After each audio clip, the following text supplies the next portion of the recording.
You all, we are not licensed professionals. You know, we are just here on this roller coaster called life, trying to be better friends to one another, trying to be better human beings on this planet.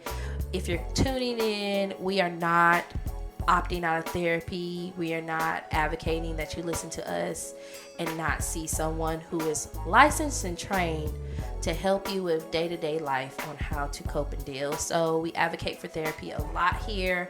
We believe that everyone has something to talk to somebody about. So, just like to make that disclaimer that we're just here giving our opinions and having discussions week by week. And we're hoping that, you know, maybe you can find something useful, or if at least find a little humor in this terrible, terrible rock we call the world. In other words, if you listen to our advice and you get popped in the mouth, don't at us. Yeah, don't at me because you may get popped in the mouth again.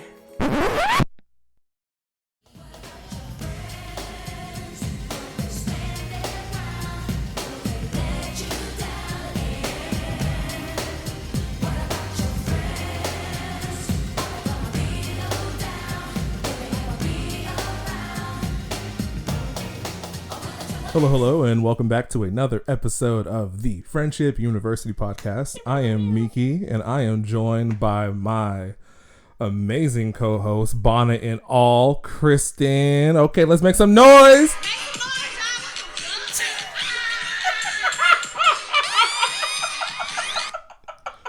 Make some motherfucking noise.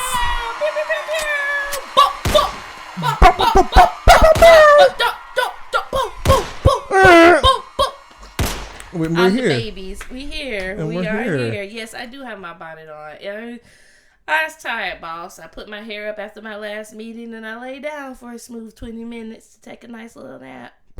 Okay. But I didn't take the bonnet off. Because I feel like we established girl dinner.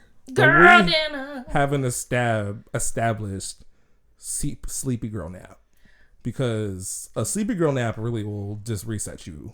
It's not the nap where you just get up in your work clothes and just take a nap. You like prepare for a good nap, but you know you're not gonna be sleeping that long. Right. Like, it's not one of those naps where you wake up and be like, oh, where am I? What? Oh my God, I missed the school bus. But I'm 33. Nap. That's a boring nap. The amount of times I've taken a nap and woke up in a cold sweat, wondering what year it is, what time it is, what's my first name. Way too many times. I think we should establish what a girl sleepy nap is. That would be a good thing. I mean, I feel like you're living me. It right now. It's me, because I had a dress on. Sweatpants. All day for work. Bonnet. My hair was down. You could easily make a trip to Walmart throwing some Crocs on. I feel like that's a sleepy girl nap. Take my bonnet off. Okay. Put a little hair bow on. Put some Crocs on. Yeah, I'll be good. Sleepy girl nap. Sleepy girl nap. We're here. Well, thank you so much for that. Welcome one, welcome all, welcome everyone.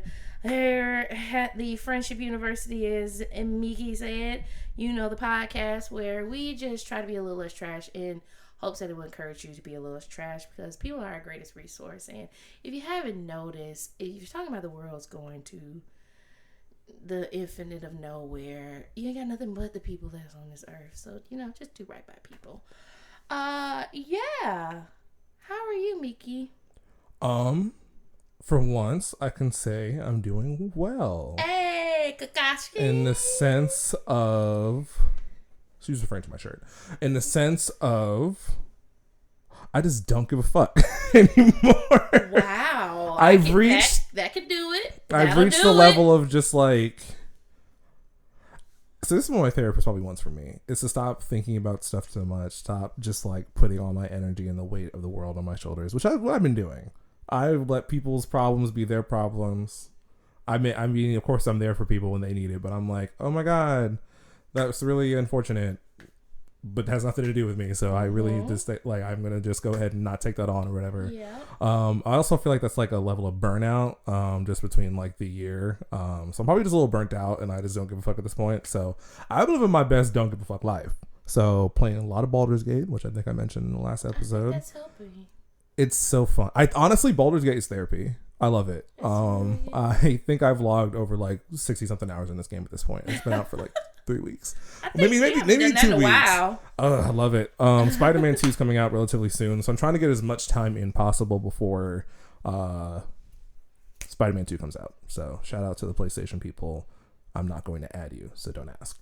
Unless you want to pee. So before I pass the mic back to you to see how you're doing, because I can't wait to hear all about your trip that you have now returned from. Yeah. A few notes, few things here real quick, just for me. There's some things I need to like clear my chest. Okay.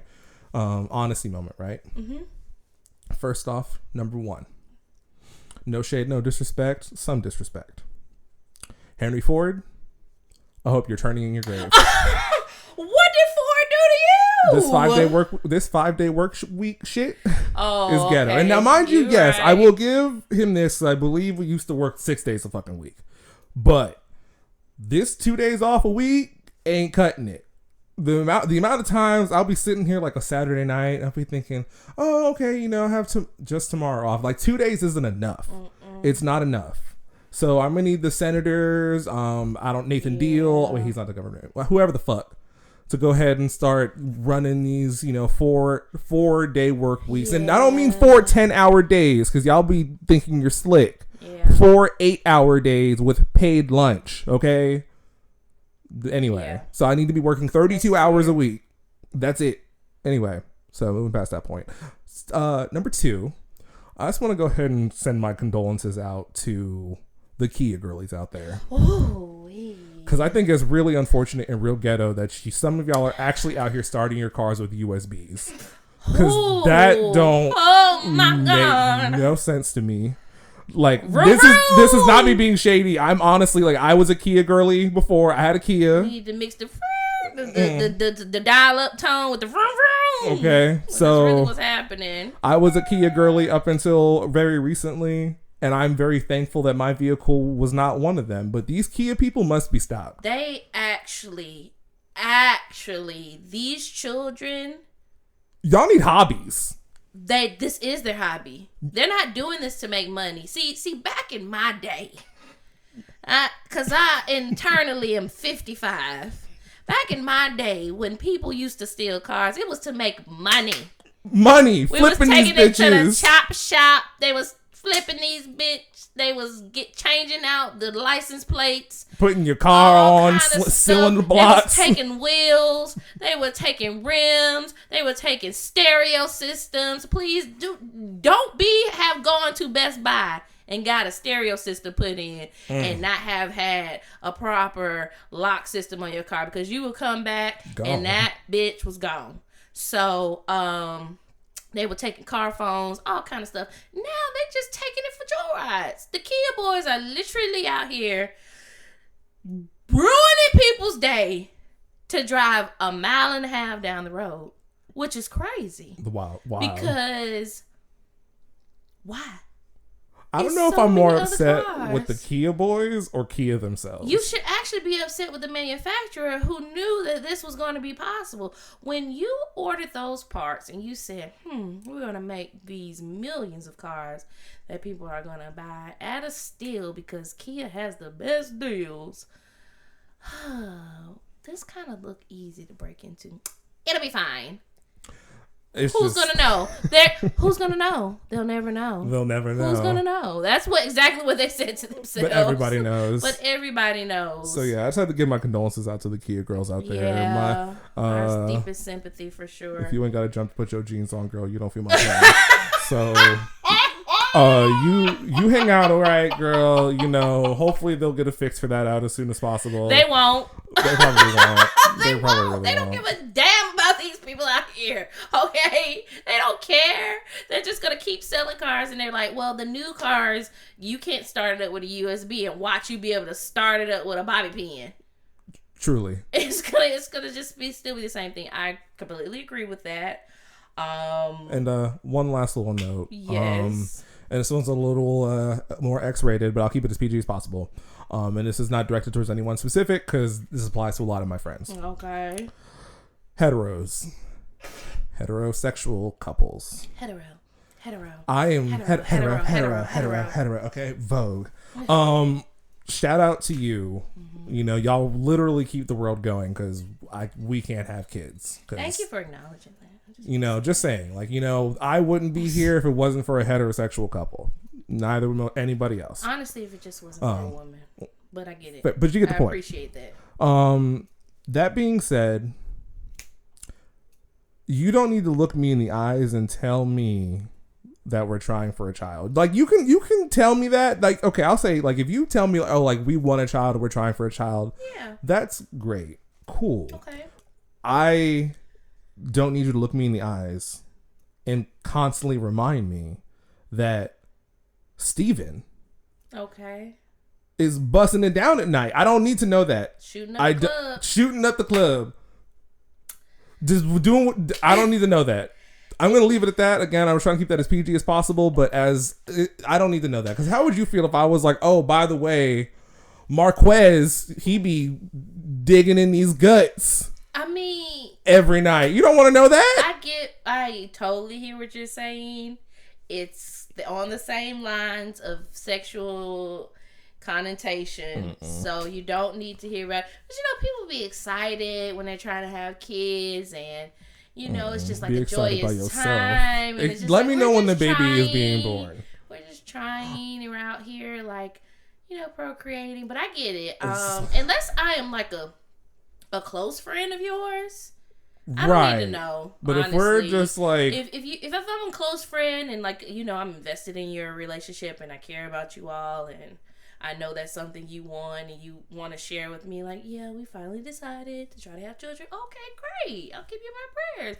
But if you are Mr. and Mrs. Smith down at the gas station or the DMV, I don't need to walk up to get my license and you telling me that you about to go on your lunch break because you're ovulating. Me and Stan are that I don't part. even need to get on Zoom, and my coworker doesn't need to tell me that.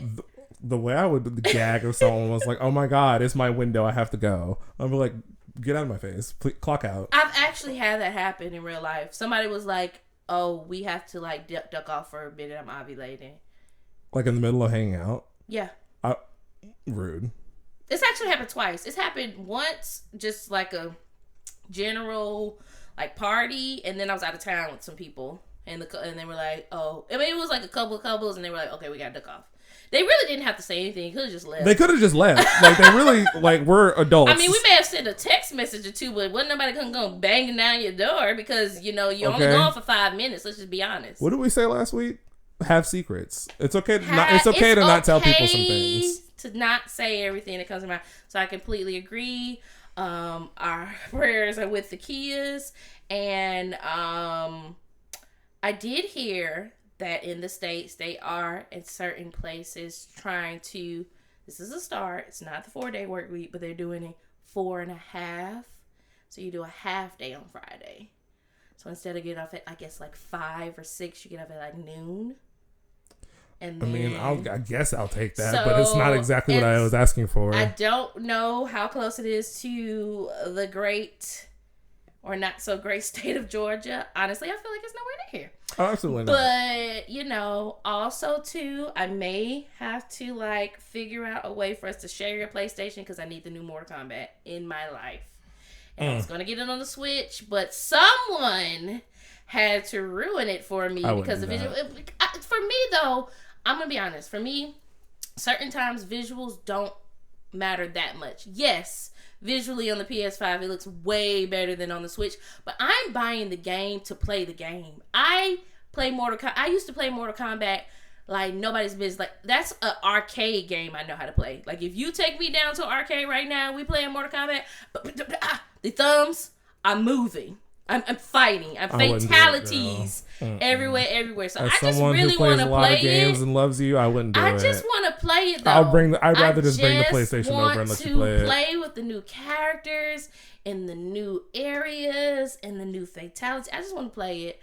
So go off to you because I am not good at fighting games. Not my thing. But I don't know. I just have. It's always been for me Mario Kart, Mario Brothers, Mortal Kombat, Street Fighter, those kind of games. The only kind of like quest games or journey games I really played growing up were like Zelda, Sonic, Fair. Stuff like that. Like I never really played. Like I did start playing. I had access to a PS4 for a long time back in the panty, and I was playing God of War. And that was a great game. That almost made me actually buy a PlayStation. I love my PlayStation. Should we get her miles in? I don't know. I mean, maybe. I do want to play The Sims, and then I could also get God of War. Great game as well. Ragnarok's a fantastic game. Yeah, I don't know, but that's neither here nor there. That's just me. We're going to have to figure out a joint custody situation. I could pay you $15 a month. Maybe, a month? To get it for maybe like one weekend. We'll talk about it. But yeah, so outside of all those points I just referenced, I'm doing well. Anything interesting happened the past week? Shout out to my niece. She just celebrated her 5th birthday. Ooh, come on, 5. I think. Just as sassy as she wants to be. What else happened the past week? That's really it. Like I said, my life is pretty much Baldur's Gate. As far as I'm concerned, I am a level 5 Dragonborn fighter named Lizard because I named it Lizard. Can you tell me what's the highest level? I don't know. Oh, okay. So you still learn. Okay, that's fair. No, level 5 sounds pretty high. Well, okay, so the game's based on Dungeons and Dragons. I mean, level 5 is pretty high. Yeah. Like you level very slowly in that kind of game. So I don't really know what the top. Maybe it's 20. Maybe I don't know. So, but no, a lot of fun. Like I said, Can't wait to watch your gameplay. That's one of my favorite pastimes. I like to play, but I also like to watch people play. I've never been one of the people who like to watch people play because I rather just play it myself.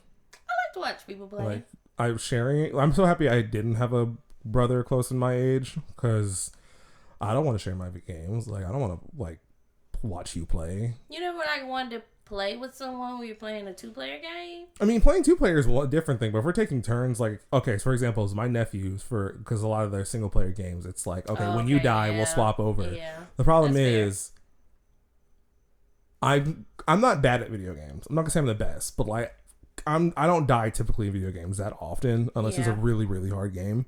So like, I'll feel bad because I'll just be like hogging the controller and I'll be like, well, I didn't die yet, so it's not your turn. At that point, I feel like most siblings, they'd be fighting. They'd be throwing hands. It's just like an understood bond. Once I die, I mean, they may be praying for your downfall over there because it's me. It's always the people in your camp. I'll be like, just go ahead and die. Just go ahead and just die. If you don't die, you just don't die. But yeah, so I'm doing good. I'm also going out of town in the next few weeks. And I'm very excited for that, but more details to come on that because y'all are crazy. Absolutely. But yeah, how about you, girl? I'm great. So I had a birthday. Yeah.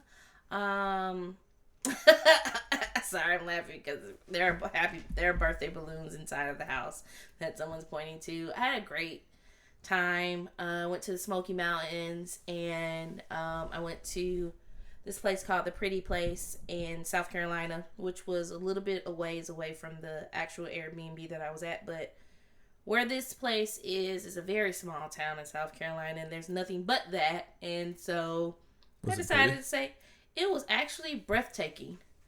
I'm looking at it. Photos didn't do it justice. It's a chapel, and it overlooks the mountains and the whole land, like acres and acres of land. You're very high up. I watched the sunrise, so I went out there very early.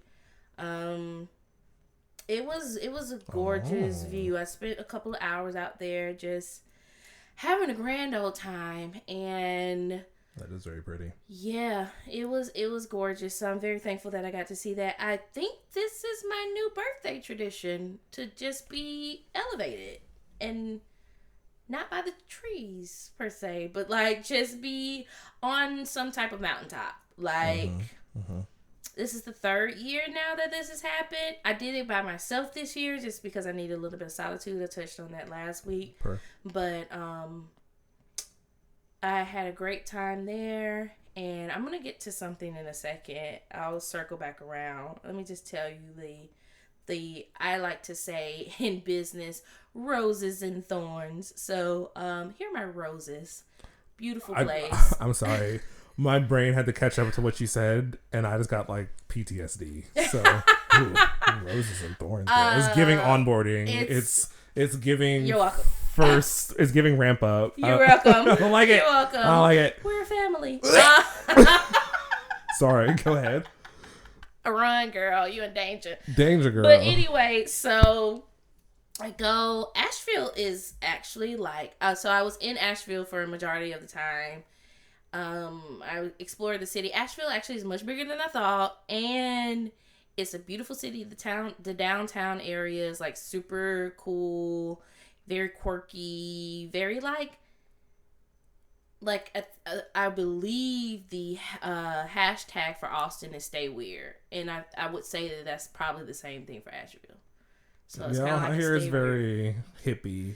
Yes. For lack of a better term. Yes. They have all of these like novelty shops on every corner, record stores, comic book shops, just all kind of stuff. It was just really, really cool. Great eateries. Super chill place. They do have like a little nightlife thing going on. I would personally say, as traveling as a black woman by myself, I did not feel uncomfortable not one time in Asheville alone. And I went out. Like they have like this really big fair, like the North Carolina Mountains Fair. It's like one of the biggest, and I had a great time. I tried like some crazy stuff. I won't say everything I tried, but I will say this: I had one of my top fair foods, fried cheesecake. I never had fried cheesecake before. I don't know how I feel about that. I don't know how I feel about fried desserts. I'm not a big fried dessert fan either. I've done the fried Oreo. I've tried the fried Twinkie before. You know, it's cool. It's like, this is kind of nice. That fried cheesecake was, because it was just like the dough, but the cheesecake on the inside wasn't fried. It was still creamy, and it was just like, it was a delicious dessert. And I'm not a dessert person. I'm not a sweets person. Let me say that. And if I do go for sweets, I do like cheesecake. Cheesecake is very much so high up there for me. It's like cheesecake, carrot cake. I do like good chocolate, like a ganache, like something very decadent. But that fried cheesecake really made me feel befuddled on the inside, because I was at the fair and I was just like, they're killing us with all this food. Like, America really don't care about us. Like, George Bush don't care about black people. Really don't need we really don't need the food frying everything. It was so much fried food everywhere. It was ridiculous. And I'm talking about people were I was so conflicted, but then I saw the fried cheesecake and I was just like, proud to be an American. At least I know I just had to get it. I was like, and I was not disappointed. It was just so good. So, had a great time. Just did a lot of stuff. Enjoyed my solitude. Very much so needed. Came back very much recharged. Very grateful that I had the opportunity to do that. Let's get to the thorns now, where I almost became a true crime podcast. Yeah, your girl was almost Sisters Who Kill. Abducted and blazed. Or not a sister who gets killed. Sisters who get killed. That's actually what it would have been. Y'all would have, well, don't put my face on the t-shirt, please, or my name. And don't take pictures with me in my casket. But anyway, yeah, I just, people just be doing crazy stuff. Don't do that. Don't. And if you know that somebody showed up to my funeral that I don't fuck with, please fight them. So, and please also do, I cannot remember the name of the drag queens. It was from RuPaul's Drag Race, but they came and they were talking about the funeral, and they were just like, this is me at your eulogy. Oh my God, she slayed to death. Like, please, I would love for you to do something like that. Don't do none of that. Please. Excuse my French, nigga shit. Where you piecing up my that's my dog. No, don't do that. Don't do that at my funeral. But anyway, so as I said, I was alone. And I have traveled quite a bit. I mean, extensively to a point of out of the country by myself. So I'm not a novice to this, to say the least. But I am very aware still of what can happen, even in the year of our Lord 2023. So I went to the Pretty Place, and they have a waterfall. I could not hike. Well, let me rephrase that. I did not want to hike to the Pretty Place initially because I was going for sunrise. So it was still pitch black dark. I did not want to do that hike by myself in the dark. Makes sense. So I drove up. Right. They have a waterfall. I was going to hike to the waterfall. Gonna do that. Sun's up. I'm good. It's going to be a lot of people. Waterfall was under construction. What? Yes. Huh? It was under construction. I don't know. I don't That know. don't make no sense. I do not know. I cannot tell you, but there was a sign up that said, don't cross, had the yellow tape, under construction. I don't know if they were like... I mean, probably the trail. Yeah, maybe the trail. I took it very literally. I was like, wait. Not the actual waterfall, but like whatever I needed to go through, I could not safely get through it. Right. So in my mind, I was like, oh, man, that sucks because I had like planned on being in nature all day. And so I was like, well, I'll just go back towards Asheville, my B&B, which was super cute, super fun. She had put like these brochures in there, and it had like all these, cause in my Airbnb bio, I have like I do like the hike and do outdoors things. So she had put all these like outdoorsy things to do in Asheville, and I was like, oh, that's super cute. So I mean, she probably leaves them in there. Let me just say she did it for me, but she made sure they were visible to me when I first walked in. Queen. Okay. And so I was like, oh, I could do one of the trails there when I get there. That's fine, whatever. So I'm driving back towards the B&B, and I pass a sign for High Falls, which is like in DuPont, North Carolina. Not very far from the Pretty Place. I was kind of familiar with High Falls. I had read about it. I'd never been, but I knew that they had like waterfalls and trails and stuff like that. So I was like, oh, skirt, let me just pull over into here. Right. I could do this trail. So I pull in. There's a visitation center. Looks like super put together. Not some, sometimes the trails are a little janky. Right. Or whatever. So I see signs, I see maps, all this jazz. So I'm like, okay, I can do this. I can go on this trail. They have 3 waterfalls. The full hike is maybe like 8 miles. Cool. I'll be like back towards Asheville mid-afternoon. Put me exactly where I want to be. And then I still get to do my hiking and see the waterfalls and different things like that. So I go to the visitation center. It says open, but nobody's in there. So I go back to my car, and as I'm walking back to my car, I see another car pull up in front of the visitation center. And these 2 older people get out, and they're walking towards the visitation center. So I'm like, okay, those are probably like the park range, whatever. They're going to open up. Right. So I'm doing whatever I'm doing in my car. Go back to the visitation center. I just want to make sure I'm going down the right trail, because there were multiple entrances, and like there were signs, but I wanted to start from the beginning because it's a loop if you start from the beginning. Right. So I was like, okay. So I'm going in there talking to him. There's another gentleman in there that was already talking to him before I got in there. Nothing big deal. Guy, middle age, had hiking boots on, had the cargo shorts on, looked like he was getting ready to hike just like me. Right. But then he starts engaging with me, talking. And I'm just like, at first I'm like, okay. He's like, oh, well, there are maps outside. I can show you the maps. So we can just talk through the trail, blah, blah, blah. And there was an immediate sense in me that just did not feel comfortable. I'll say that. And we gotta learn. We gotta trust our intuition. Just know there are things literally innate in you that will tell you, Molly girl, you in danger. So he was talking, just chatty. We're standing at the map for maybe like 5 minutes, just talking. And he's walking me through the trails and all that. And I'm like, okay, I get it. Like, I don't want to tell him I'm an experienced hiker or anything like that, but I was like, okay. So we're walking towards our separate ways. Like, he's walking towards his car. I'm about to go to my car to get like my camel bag and all this stuff. And then he says, so you're hiking by yourself? Another immediate red flag. But in my mind, let me tell you what I did. I tried to tell myself that myself was crazy. I said, oh, you just watch true crime. What you this do. This is not going to happen to you. Watch a lot of. This isn't going to happen to you. This isn't like what's happening. Like, you don't need to be aware. Like, it's fine. You're fine. Everything's fine. Now, mind you, I do hike by myself.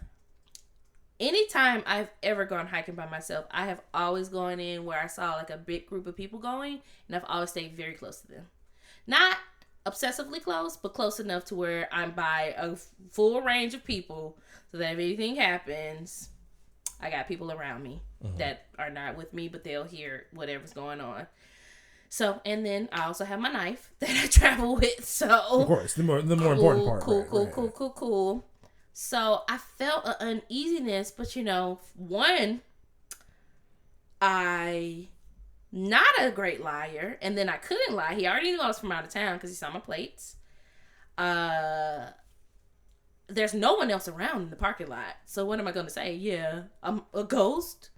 Like, bitch, I'm a ghost. Like, no, I can't do that. So I tell him, I'm like, yeah, I don't hike by myself a lot, but whatever. So I see him walk around the corner to his car. And so I'm like, I'm going to walk to my car and I'm going to wait a minute. I'm going to give it like a little bit of time. He'll get on the trail, do whatever. Or maybe he won't think I got on the trail at all. Mm-hmm. Maybe he'll just be like, whatever. Now, when I went to my car, I opened my driver's side door because I was getting something out. But then as I was about to go to my back passenger door to get something out, I saw him peek around the corner from his car to see something.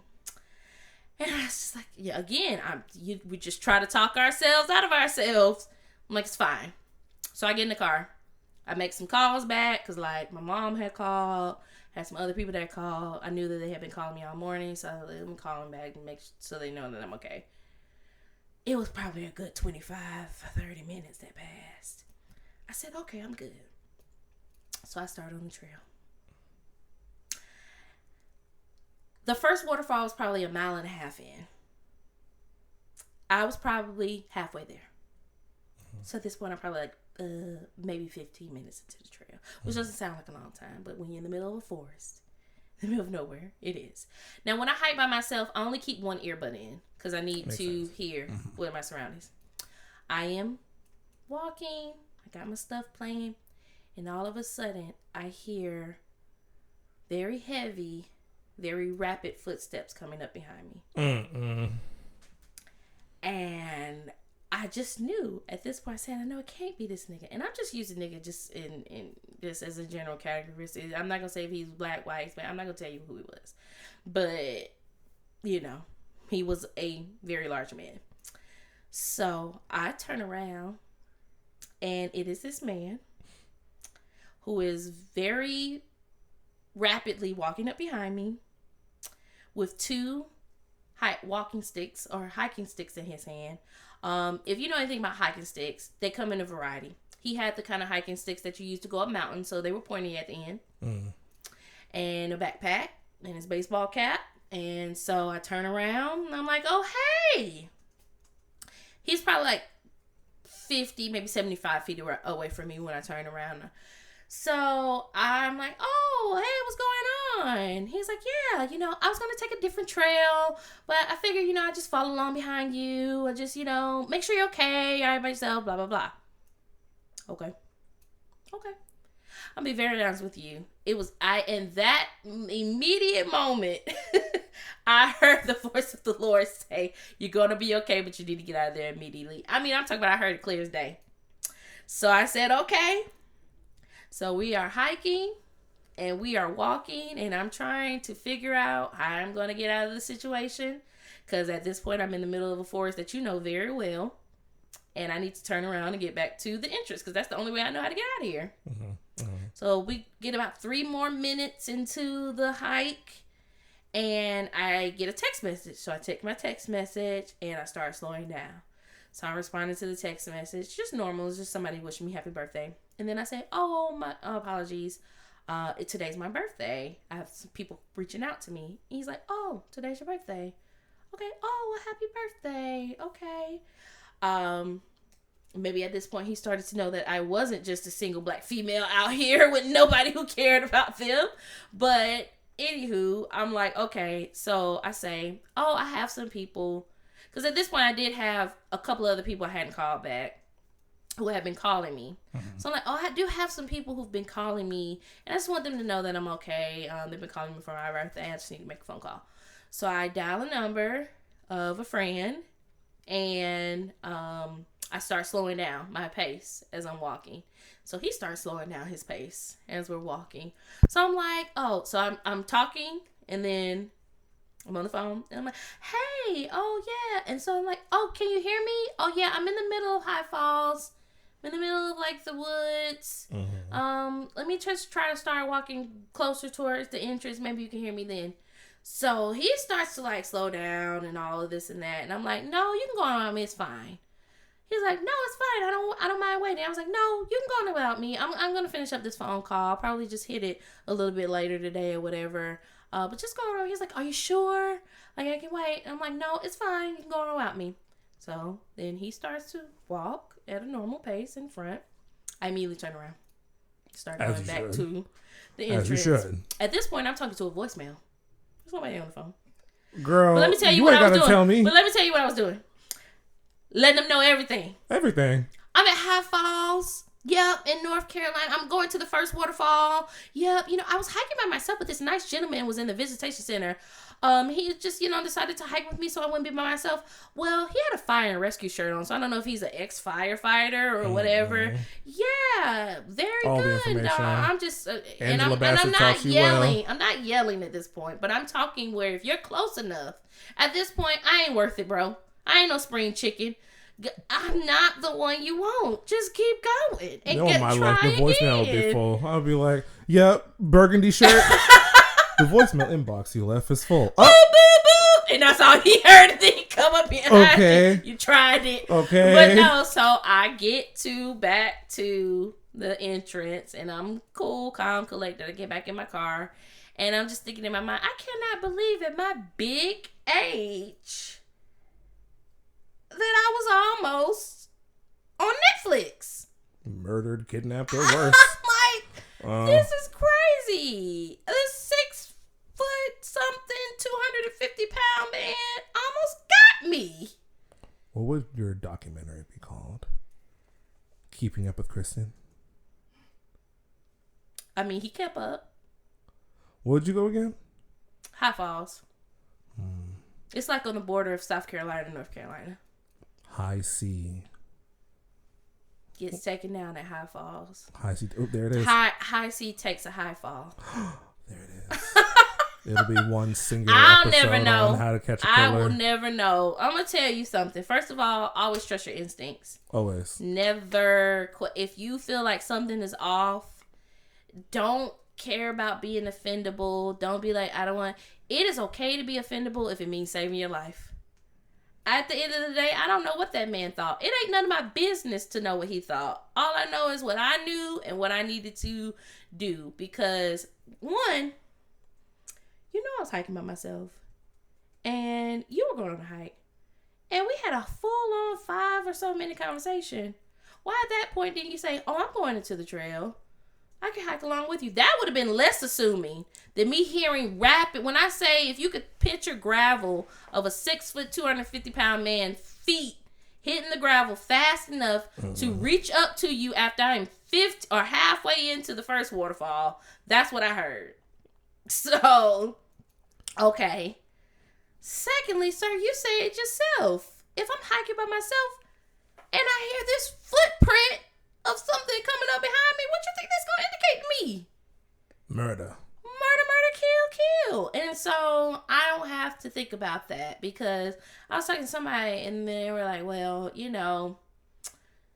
it doesn't matter if he thinks that you thought he was going to murder you or whatever, or anything like that. And in my mind, I was like, if I've never done anything heinous like that, that wouldn't have even been the first thing that came to my mind. If I was him and I did it and then the woman scurried off, I'd be thinking something real stupid, like, oh, maybe she had diarrhea, and didn't want to say nothing. Or, maybe she heard her boo, she got to call him back, or them back, and they having an argument, and they don't want me around. Okay, I did what I need to do, my due diligence. I hope she's okay. Right. That's all I got. I'm not gonna be thinking, oh, she's scared off because she thinks I'm a murderer. Now I will say, and this is by no means, yes, trust your instincts 100%, and then we can move on. But I will also say I met some really nice people on hikes, so there's a chance he might have just been really nice. A chance. Yeah, I have. I'm not saying it was a high chance, but it's a I'll possibility. never know because I'm gonna let me finish off the story. So I go back to my car, and I wanted to go into the waterfall, and I saw two older women pull up, and instantly instincts felt okay. Started a conversation with them. Was like, okay. Asked them, say, hey, I'm by myself. I would love to go on a hike with you because I would love to see the waterfall. Had a beautiful hike. Saw all 3 waterfalls. No problems. And let me tell you who I didn't see when I went back into the forest. Him. So and there's only one way in and one way out. So where did you go? It wasn't that far behind when I saw those women and we went back into the forest. Who knows? So I will say, this is where scary movies fucked me up, though, because this is where they be getting you. Because you be leaving the main murderer, right? And you think it's a second murderer. Then you don't think it's a second murderer. That's You find fair. common people. You're like, oh my god, I That's was just so fair. scared. Like, oh, it's okay, sweetie. You can That's just go with fair. us. Next thing you know, she leading you right to the I murderer. ain't say nothing about what happened in that forest. I don't even think they saw me walk back out. I was sitting in my car for a minute, saw them pull up, and felt immediate calmness. I said, all right. Didn't feel any kind of inclination that this wasn't something I was supposed to do. Honestly, just went up and started talking to them. I was trying to see if they had any information about the actual hike itself anyway. But, because I was asking them, oh, are there a lot of people out here? Because in my mind, I was thinking, oh, if more people come later on in the day or whatever. I mean, at first I was like, I'm not going to go back in there, period. But then I was like, no, it's cool. And as I was talking to them, I just felt chill. So I asked them, and I mean, the lady, first of all, one of the ladies was like, I'm gonna be honest with you, I don't know if I'm gonna make it to all 3. I'm gonna do my best, but I may just stop off. So, and just had a lovely conversation and saw some great water, got my feet wet. It was beautiful. Had an amazing time. And so, Well, good on you shout out for to not that getting man. murdered. Absolutely not. 'Cause I don't need that Won't kind of be energy getting right me. now. Not you don't need that kind of energy. I don't have time for that. But yeah, so welcome back. Happy to hear in this timeline that you were in front of me and not on the back of an obituary. Every time. I'm gonna be here. So yeah, we can go ahead and hop into our topic today. Yeah. Well, Oh we wait, got I forgot we have segments. We got segments. So first, let's talk a little bit about some congratulations and some things going on in the pops cultures. Blac Chyna celebrated a 1-year sobriety. So congratulations to her. Okay. Congrats to you. I didn't know she wasn't not sober, so congrats to you. 1 year, yeah. An RIP to Irish Grinstead. I don't know if you're familiar with her, but she was a member of 702, which was a prominent R&B group back in the 90s. I really wanna go. They made the intro to Cousin Skeeter, Stilo, and I dig the way you move and the way you do it. Well, R.I.P. to you. I might have been too young for that. You definitely were. I mean, they were older than me when it came out, so Fair. yeah. But yep. So very sad young lady, but R.I.P. to you. Also saw that Drew Barrymore has decided to pause production of her show until after the WAG strike. There was some backlash. I don't know if you saw that a couple of weeks ago where people were coming for her for still being in production and set her second season or third, whatever. Her new season was set to premiere on the 18th. Was that yesterday? Well, I mean, honestly, probably no one to really work on the production, so what choice do you really have? It's a talk show. Now, the thing I thought interesting about that is there are 2 sides to that, right? So you have it where she wants to stand and let it be known that she does want writers to get paid with their fair wages and stuff. But then there's also the side of people who were actually still getting paychecks because they were working. And now they will no longer be getting paychecks because production has been paused. Yeah, such is the strike. Honestly, a lot of industries are striking right now. I know the automotive industry is striking. That's affecting a lot of stuff. So, my right fist goes up to the workers. Hope you get what you want. And also, never in my life would I think I would ever shout this person out. Actually, I'm not gonna lie. I'm not gonna pretend I sit here like I hate her. I don't listen to her, but I don't hate her. Taylor Swift. Her movie that she's releasing, she basically gave SAG-AFTRA producers and all that stuff whatever the hell they wanted, and she was like, "Yeah, I want to make a movie of my tour, and like I'll meet all of your demands." So allegedly everyone got paid very well. Apparently everyone was got good working hours and all that stuff. But nice. I'm not surprised. I'm not surprised because she also apparently paid a lot of the people on her tour very well, including the drivers. So shout out to her. She did a lot. She has done a lot. When I was out in LA, she was out there. She was doing a 6-show set. So she was out there for a week doing multiple sold out shows. And she fed 5,000 people. She was going out, sending people out to Skid Row, feeding them, giving them toiletries, giving them all kind of stuff. So partnering with homeless shelters to give money. So can't be mad at that, girl. All right, good for you, girl. Can't be mad at it. I'm not a Swiftie, but I'm here for common decency. Okay, yeah, right, exactly. You being a good person. No shade, no disrespect. Absolutely. Last thing, and this really, I'll rephrase it after I tell you. So I don't know if you heard, but Drake had a new single that just came out called Slime or something like Slime You Out. I don't know. And so he wanted to use a picture of Halle Berry from when she was getting slimed on Nickelodeon for the cover.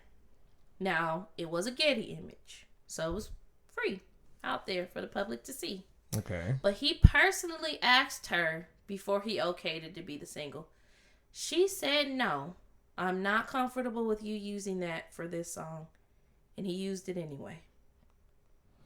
So of course, Halle Berry, Miss Berry, came back and was just not cool, XYZ. And then people started saying what's a public image.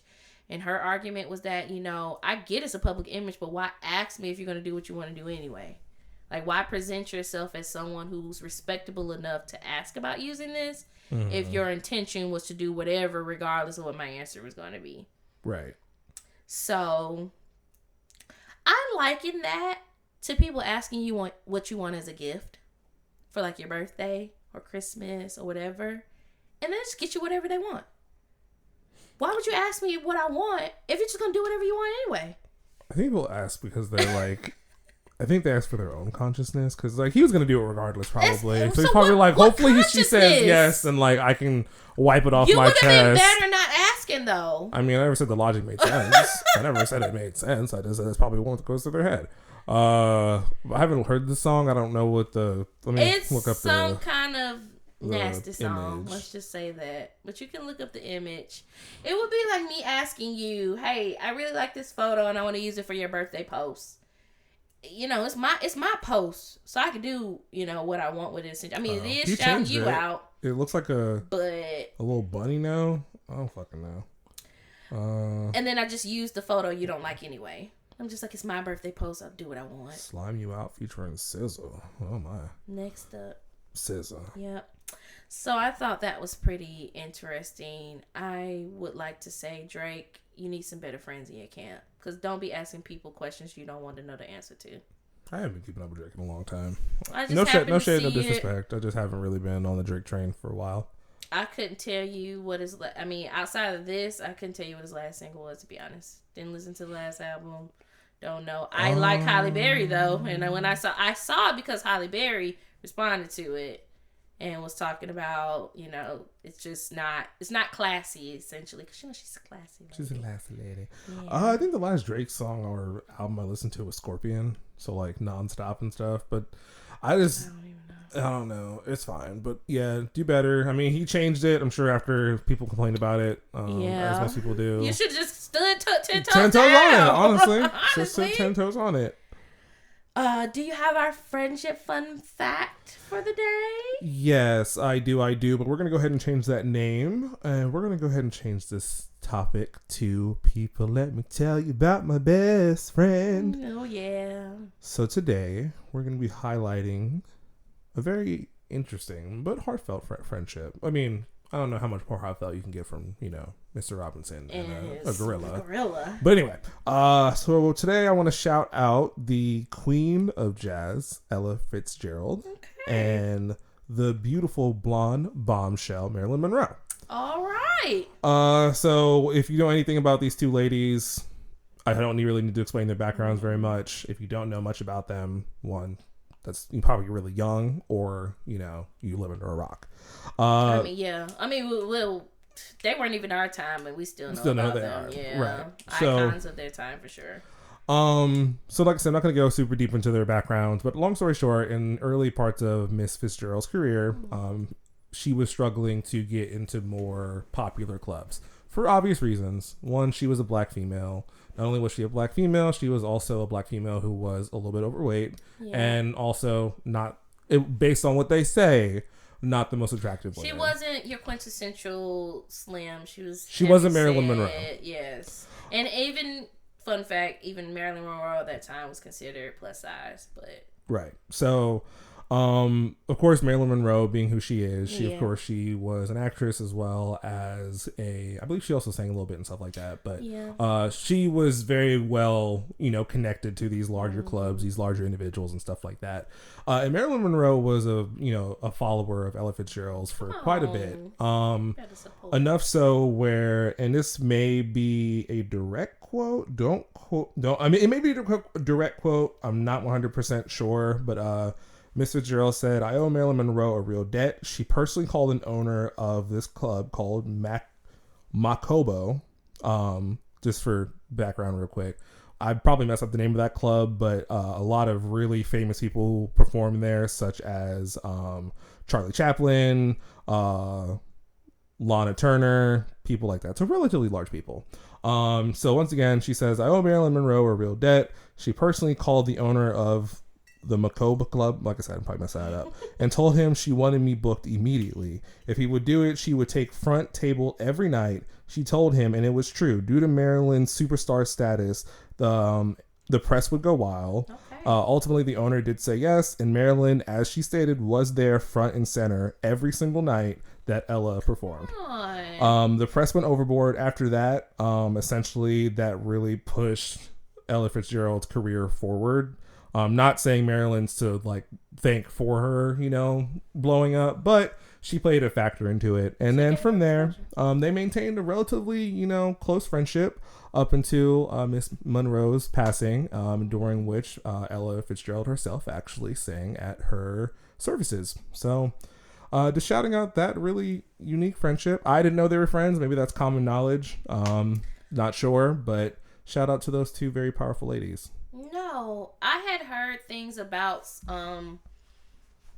women, Ella Fitzgerald talking about certain women help propelling her career, but I didn't know it was Marilyn Monroe. I never looked into it, so that's pretty cool. And I didn't know she performed or sang at her funeral.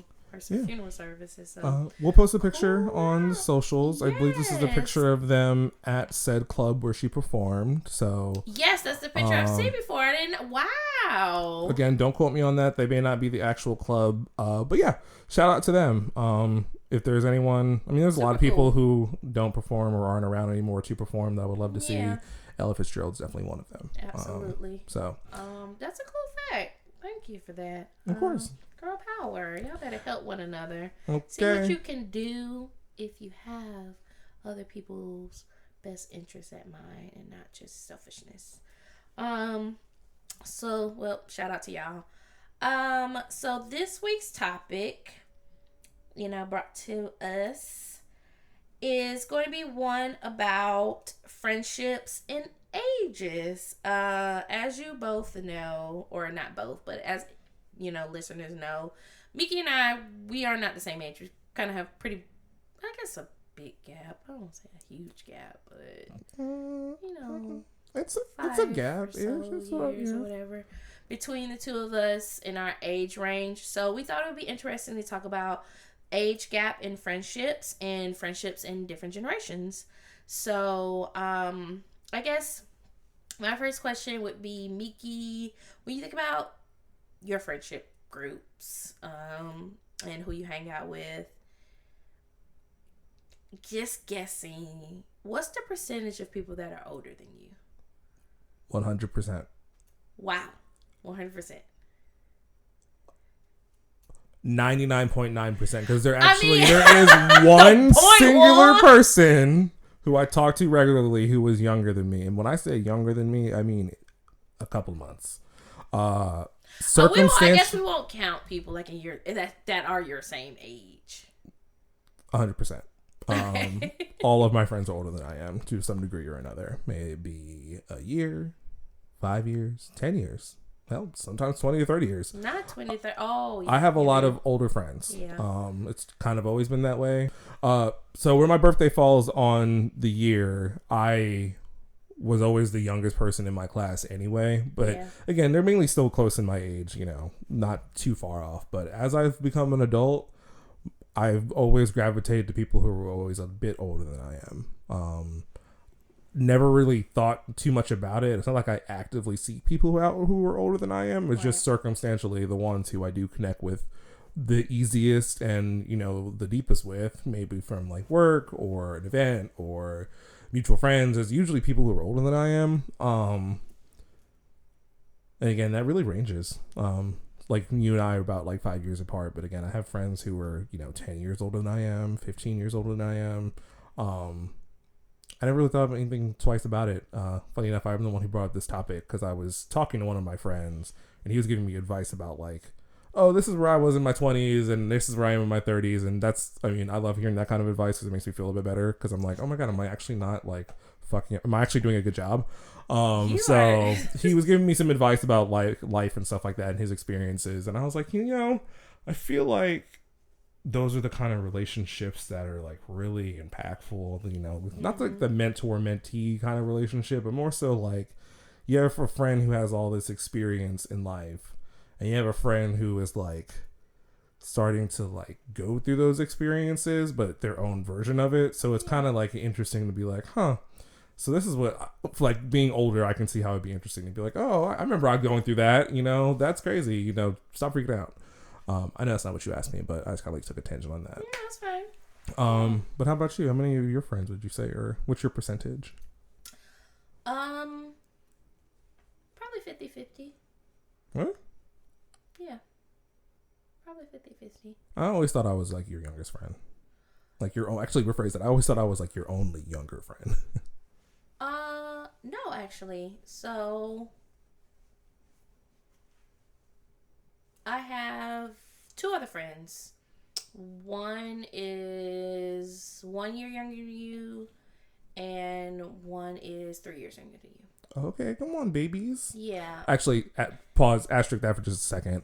I hate when older people call people my age or younger babies. I'm not like a baby. I don't understand. Cradle rocking. Okay, like for some people though, it is kind of like baby when you think about in the grand scheme of what the quote unquote life average is and where people are. And the one that's 3 years younger than you is a relatively new friend. I actually met them through work. So right now, I would classify them as a work friend. Fair. We're not outside of the workplace yet. Not yet. But the other friend that I do have, I've known for quite a while, and they are, I want to say 1 year. Yes, they are almost to an exact 1 year. But and then I have quite a few. I have way more friends older than me than I do younger. Mm-hmm. So maybe not 50-50. Maybe like 70-30. Yeah. Maybe like a 70-30 right. split. This isn't counting the people who are my age, I guess. Because I do have a couple of friends where we're in the same age range. But Yeah, when I think older, I don't think like a year or two. I mean like older, like you're in like different generations, or like y'all were born in completely different decades, like that kind of age gap. Like I have friends, yeah, I guess if you really want to look at it, like I have a lot of friends who are like 29, 28, whatever the case may be. Yeah, they're older, but like it's such a small margin, I don't really consider it a big thing. What I'm interested in knowing is what makes relationships between people who are of different generations so like unique and interesting. For me personally speaking, as I mentioned earlier, you do have very similar experiences, especially if you come from the same like roughly the same culture. Like you can relate to some things, but not like everything that person might be going through, or like things they've like experienced growing up. So like example, you and I don't think we're a part of the same generation, technically speaking. I think you're a millennial and I'm technically speaking a Gen Z by like a year. You claim millennial. When I claim. I mean, I'll always claim millennial because Gen Z is wild. But you are Gen Z. You are more Gen Z than you are millennial. I think I'm a good mixture of both. You didn't like when we said that you were more Gen Z than millennial, but you are. I'm a good mixture of both. But anyway, I don't claim your falsifications. But anyway, we're the ones who gave you we're the ones who took the scales off your eyes. We're the ones who said, actually, this isn't supposed to have. This is not how it's supposed to be. No, we are going through a crisis, and we need help. You all just took it to the maximus and said, now everybody hear me roar on the internet. Everything I got to say got to do with me. You talk about potato soup. What if I don't like potatoes? What if I'm allergic to potatoes? And you just got to include me in everything you do. I don't really know what just happened. I don't really know how we got here on the potato salad nasty. I don't know. Who made the potato salad? I don't really know. Who made the potato salad is millennial, and Gen Z is the potato salad nasty. Oh, that's what it is. That's the two main differences between us. Because you'll say the potato salad nasty, and then I'll be like, who made the potato salad? There is a difference. But that's one of the interesting things where it's like, we've experienced a lot of the same stuff in regard to like certain things we grew up with. That's like true. We can talk about some like cartoons or shows or things we did as children, but there does come a point where you'll reference something and I'll be like, girl, what? I don't know what that is. Like the group you mentioned earlier, with the song 702. Never heard of her. The only acronyms I know is NSYNC, DC5, because we don't mention Farrah. We don't fuck with Farrah. Wow. Wow. B2K. I know B2K is. Bum, bum, bum. What's another one? NSYNC, B2K. To be fair. Backstreet Boys. I know that one. Okay. Yeah. But like I said, there comes a point where you're probably going to mention someone and be like, who? And to be fair, 702 was right at the cusp of that. So if you're thinking about Backstreet Boys, who really came out in the very, very early 2000s, like 2001, 702 was probably 98, 99. And to be fair, the only reason I know who the Backstreet Boys really is because of my sister. So, and my sister, I know who 702 is because of my sister. I have older siblings, and I was going to touch on that. A lot of the things that I know about are because I do have older siblings. Right. Like, I wasn't buying a CD. I was listening to my siblings' CD, so I didn't know what they was talking about when they was like, I don't really want to stay out. I don't really want to go. Are you at the playground? Okay. Are you not cheese? You're done? You're not done? And your parents telling you you're done, but you're not really done? Like, what is that? Got questions. The only thing that really resonated was the fact that they want Cousin Skeeter. Exactly. And I was like, oh, yep, I watch Cousin Skeeter.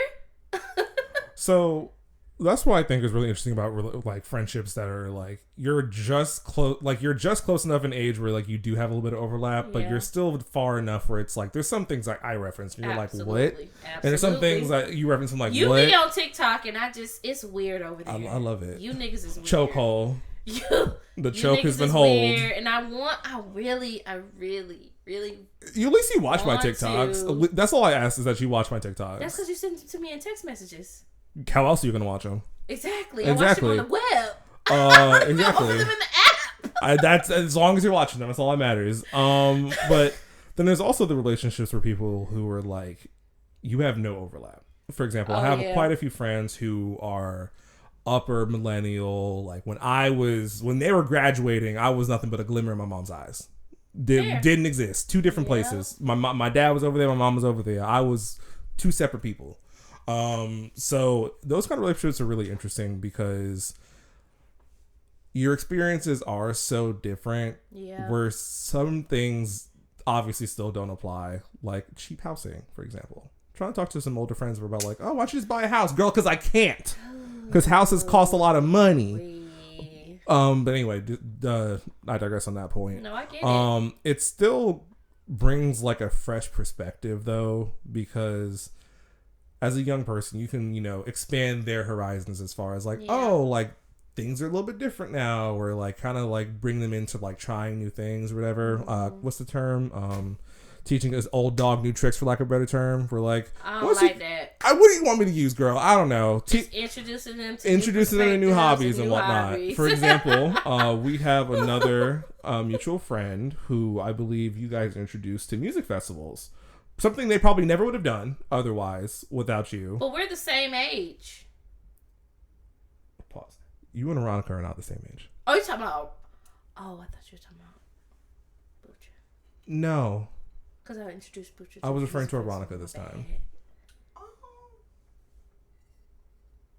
Wasn't Veronica's first music festival when she went with y'all?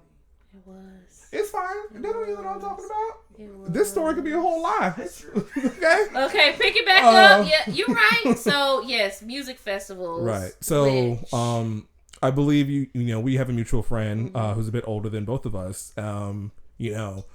Y'all took them to their very first music festival. Something they probably never would have done otherwise. Had a blast. Probably will never again.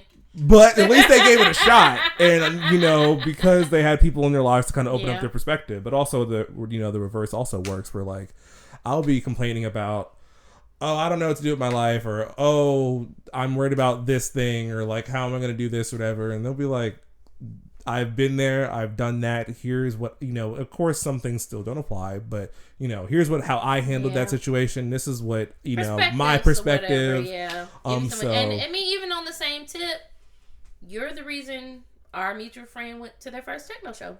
Exactly. So it's, it adds a little extra excitement, I think, to a relationship where there's a bit of an age, a little razzle dazzle, okay? Because you get to like a whole different perspective and a whole different viewpoint on like how the world works and how things were when they were growing up. Yeah. And again, I have friends, like I said, where they were in college and I didn't exist yet. So it's really interesting having conversations with them, and also it does come with its own other form of benefits. Usually because those friends are a little bit more financially better off. Sometimes they'll pay for dinner. Just throwing that out there. Sometimes they'll pull out their credit card because they have Amex and good credit, and your credit is shit because you're young and you don't know what the fuck you're doing. Are you using me for my credit card? You have yet to pull out your Amex for me. But I have pulled out a card. No, I'm not using you. No. I mean, listen. All I'm saying is there was one night I went out with some friends who were older than I am, and my meal cost me 3 figures alone, but I didn't pay for it. Yeah, because they got them points. Them points do. I will tell you, as you get older, you start looking at them points, girl. You start looking. Get yourself some older friends. You know what? I'll take care of it, because actually, get yourself some older friends. I'll get a night free or a free flight based off of this. So let me just do that real quick. Because also, depending on the person, I think because they are going through what you went through, the broke 20s and the first heartbreaks and the I don't know what I'm doing with my lives, and I was my first kid, or whatever the case may be. Like, I feel like most people do have a form of empathy for people who are younger than them. Not everyone, because some of y'all are actively like, fuck student loan forgiveness, because I had to pay for my loans. I think if you have friends, it grows that empathy. Absolutely. Which is necessary. If you don't have any direct ties to someone who's going through that, a lot of times you can't be empathetic to it, which is why you do have people who are like, freak that student loan forgiveness, I had to pay 20 grand back and blah blah blah. But if you're a friend or a sibling or like even a parent and stuff, like, no, this is a burden that I would not wish on anybody. Right. So I'm definitely not gonna wish it on somebody that I care about, for sure. Exactly. Which side note, if you're one of those people who voted against student loan forgiveness because you had to pay your fucking loans, get fucked. Stop listening, because that's real. That's some gutter shit. Because pulling the ladder up behind you. You really pulling the ladder up behind you, which is crazy. I got my quote for my student loans and I hit archive. Because if you on that email, just like I archived every other email. Archive. I thankfully have been Trash. blessed enough to not have to have. Which is truly a blessing. But yeah, definitely for sure, having that exposure. Maybe, through friendships or children, because of course you could also have kids where, again, that also doesn't apply 100% because there are some parents out here who are like, girl, rent was $200 when I was growing up. What's the problem? Like, why can't you get an apartment? My mom told me that her and my dad's rent when they moved back from the Bahamas for the first time with my oldest sibling, and they moved into a 2-bedroom, 2-bath apartment, and it was $275. I'm sick. $275 USD. You know what that's getting you now? The application. That's getting To you apply. your cell phone bill, your cell phone and your Wi-Fi. That's barely getting you. You can't even get cable. Like I said, that $275 is your app fee and your administrator fee. I'm Non-refundable. about to say you lucky if it's refundable. It's non-refundable. Okay. Oh. Anyway, I won't get onto that tangent. I'll read property we'll owners read another properties day. another day. But yeah, I do think so it's interesting because yes, generations do bring different perspectives. But I have even seen, like, when I was 27, I had a friend that was 31. And their perspective and what they had been through on life at that point was still vastly different. It almost felt like a different world because they had done things. They had traveled and been in the service and like now have a family and are talking about this and this and that.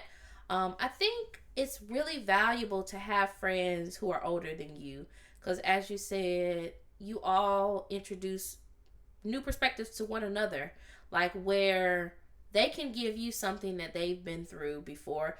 You can also give them something that they haven't experienced before. Technology's advancing. There are things that are happening in the world. There's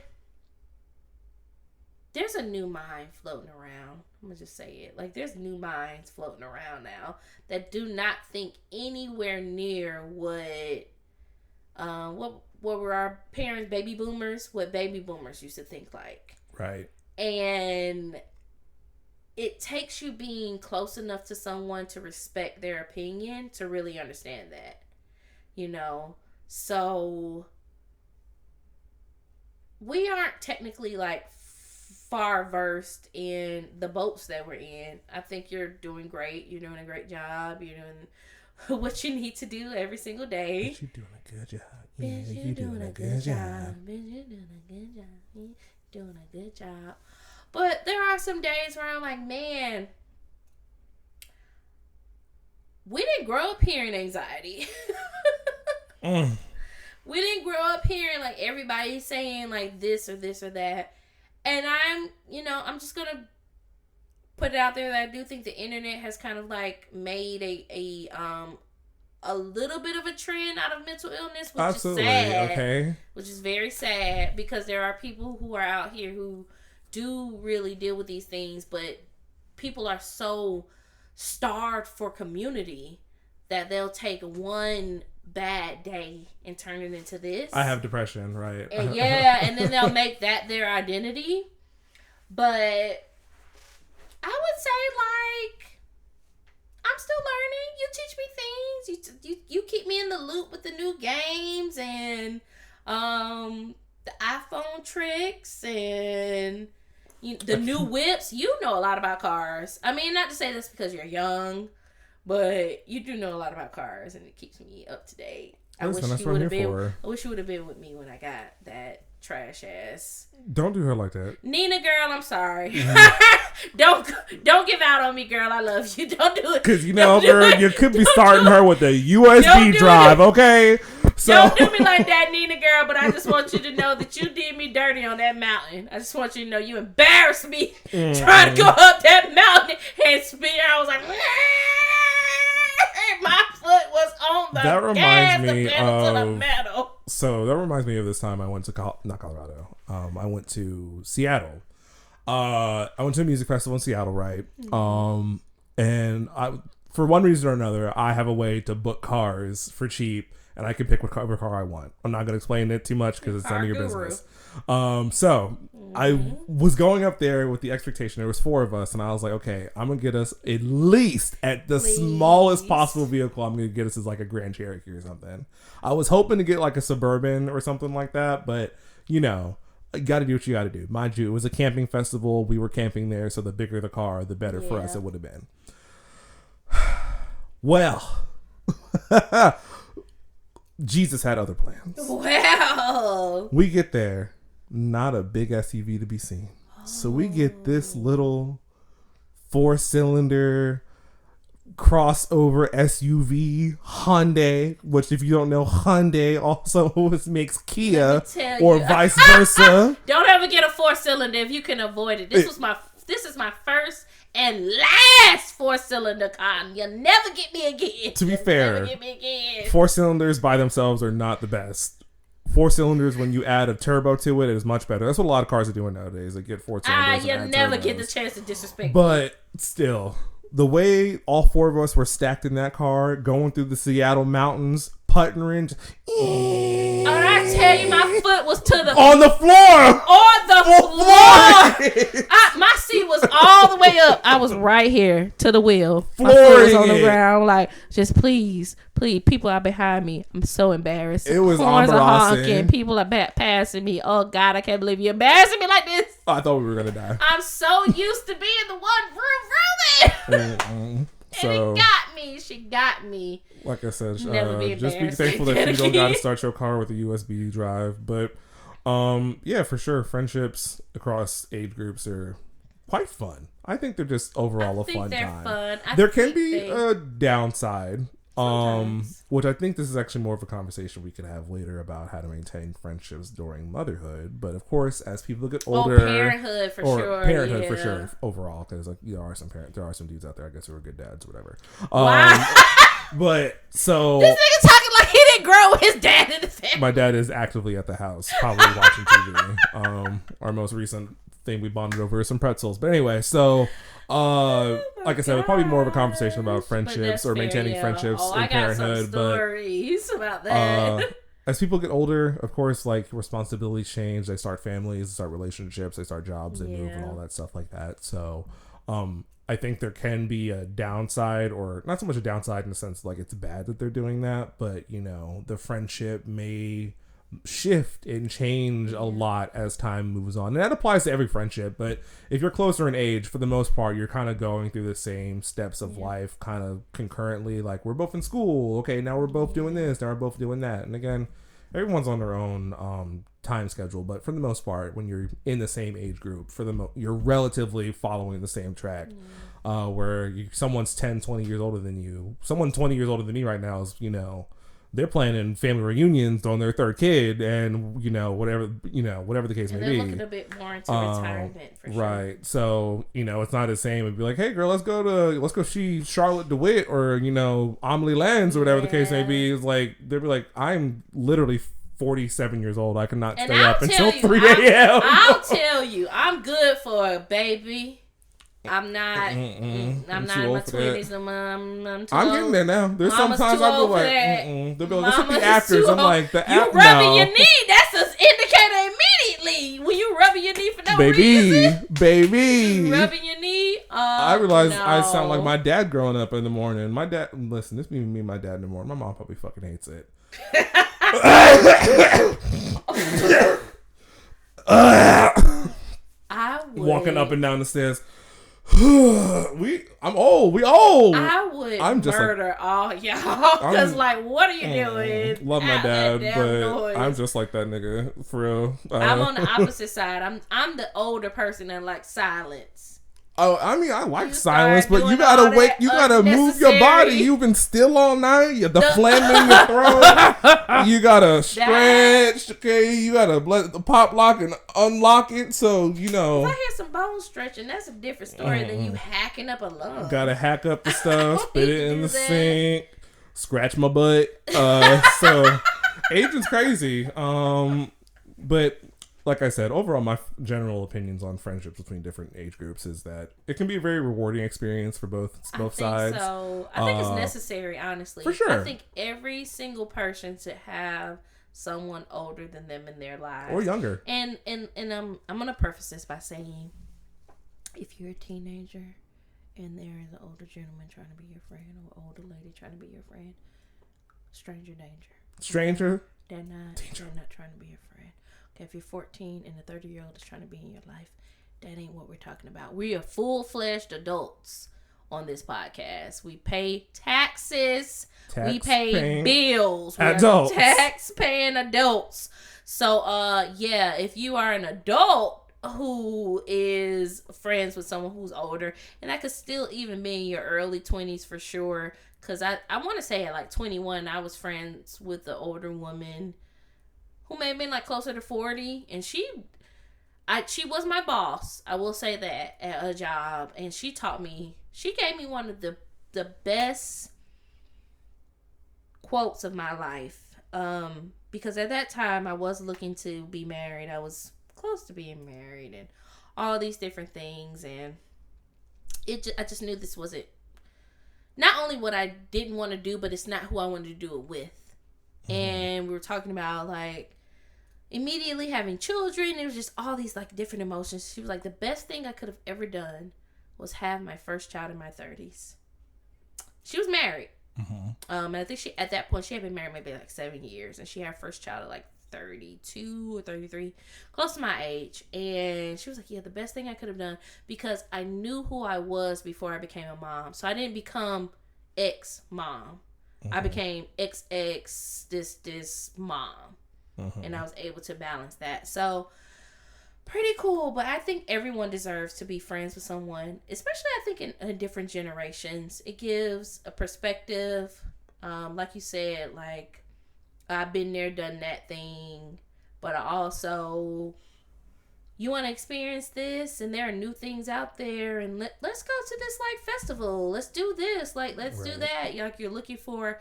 It's funny because I was just watching a television show about a couple who, one of the partners was kind of talking about how they felt like they squandered their 20s because they were like so job and goal focus oriented. They didn't go out, they didn't have fun, and so now they work with a lot of people that are like half their age, and all they do is like work hard and play hard, essentially. Right. And they were trying to like keep up, like, oh, they were getting invited to all these places or whatever, and they realized like some of those places were for them, and some of those places were not for them. Like, they were like, yeah, this is cool, and this is a cool little cute experience, but no, this actually is not for me. So, I think that it's really cool to have friends that are older than you. All in all, I guess the consensus is have older friends if you can. People you trust too, like, because I can say I also have experienced it from the latter side where older people wanted to be my friend more so to not say they had a younger friend, but like, I'm young, I'm hip. Right. Like, you can kind of feel that a little bit. Yeah, they feel like they're trying too hard to be young. That's probably your sign. You're like, okay, you're trying to reconnect with your youth or something. But I also say have some younger friends too, because I read about this scientifically that if you want to live a longer life, having younger friends does help with that. They stole that from the science that if you have children around. I googled it while you were in the bathroom. And actually, I feel like having children makes you die sooner, if we're going to be honest. No, they said children keep you young. They keep you stressed. But they also keep you young. Yeah, I mean, I did read some things about it, but I don't even want to go into it because I feel like we touched on a lot of the stuff, a lot of the studies. There aren't a ton of studies around about age gap friendships. Not yet.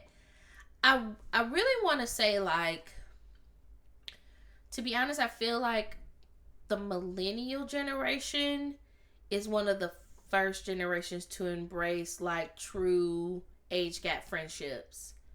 Like, you had boomers who may have had older friends, but I don't know if age gap was the thing.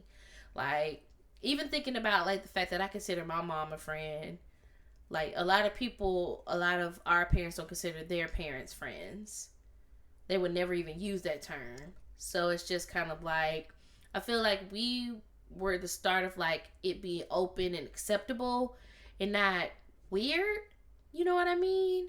Like, and like I said, if a gentleman is approaching you and you are 15, 16, 17 and he is 30, he don't want to be your friend, girl.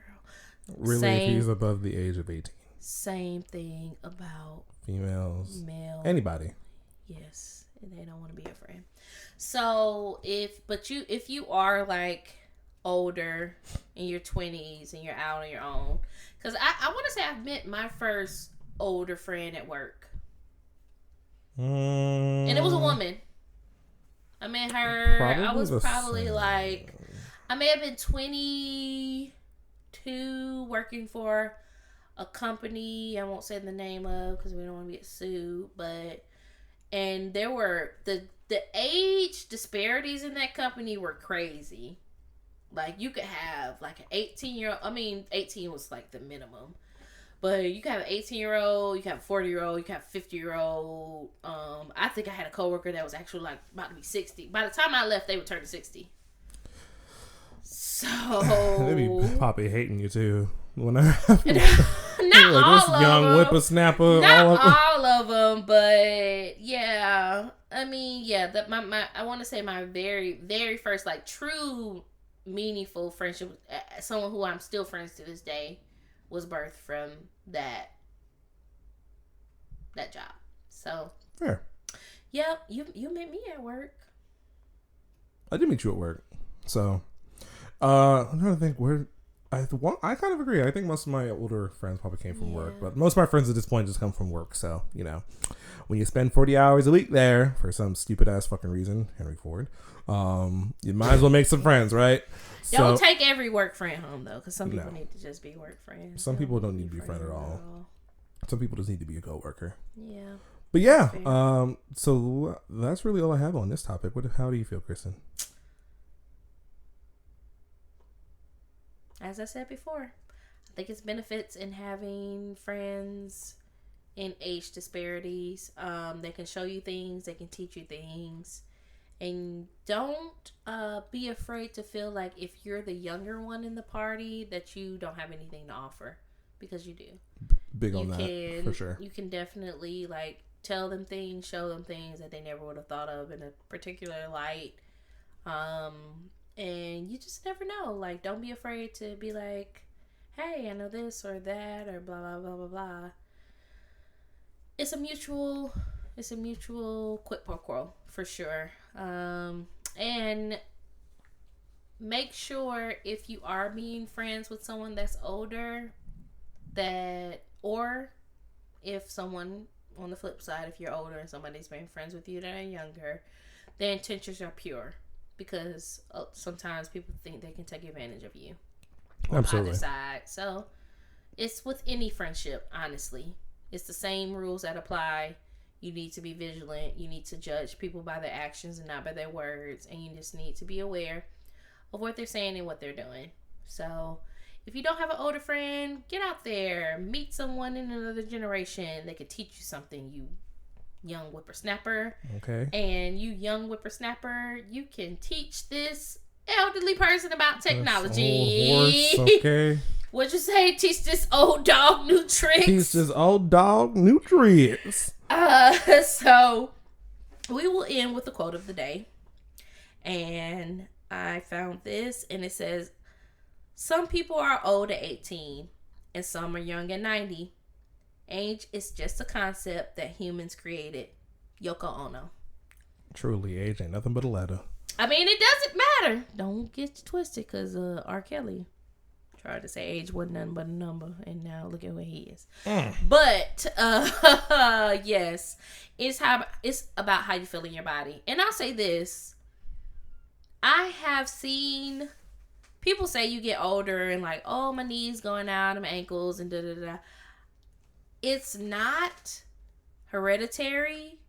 It's not in your genes. It's what's in your meals. I'm going to say that. Period. Figure it out, because you can You have. are what you eat. You really are. Let me tell you something, because these Listen, I'm knees a are still potato. spring chicken out here, and I'm gonna hold on to them. Mobility, get out there and move. You'll be living a very, very long time. Any final thoughts? Chipotle, I don't understand why you continue to ruin my life and like take away my happiness, because y'all took away the Al Pastor chicken. Apparently that was a seasonal item. Honestly, all these fucking restaurants keep taking away the good items because like, it's seasonal. Why is it seasonal? Chick-fil-A, why is the caramel shake seasonal? Caramel's not a seasonal thing. Caramel doesn't just come into season. It's sugar. It's literally melted sugar, basically. What do you mean it's not in the season? Caramel doesn't grow on fucking trees. There's no reason it should be out of fucking season. That is not sap. Okay? It's not peppermint, but like peppermint shake. I mean, sure, it's a more holiday thing, but like, make it make sense. Like, pumpkin spice makes sense because pumpkins don't grow all year round. I'll give them that. But caramel crumble, Al Pastor chicken, I'm sorry. Last time I checked, Al Pastor seasoning doesn't grow from the ground, Chipotle. Make it make sense. Anyway, that was like my last little thing that was burning my toast, really sizzling my fajitas. You really kneading my dough. It wasn't Al Pastor chicken sizzling. It was not my Al Pastor chicken seasoning or sizzling. So that's all I got for y'all today. Well, if you would like to sponsor us, Chipotle, we'll change our stance. But until then, Al Pastor, we out. You know where to find us. Our handles will be in the description box below. We are at Funny Podcast everywhere. That's FUNIPODCAST. Again, that is at FUNIPODCST. You can also reach out to us via email. We're looking to have new topics and get in people's business and give shout outs. We're just here. Like, you want to give a friend a shout out? We would love to do that for you. Wow. Sorry. We are The Friendship University at gmail.com. Again, we are The Friendship University at gmail.com. You can catch us on all the socials. And until next week, we out. Bye.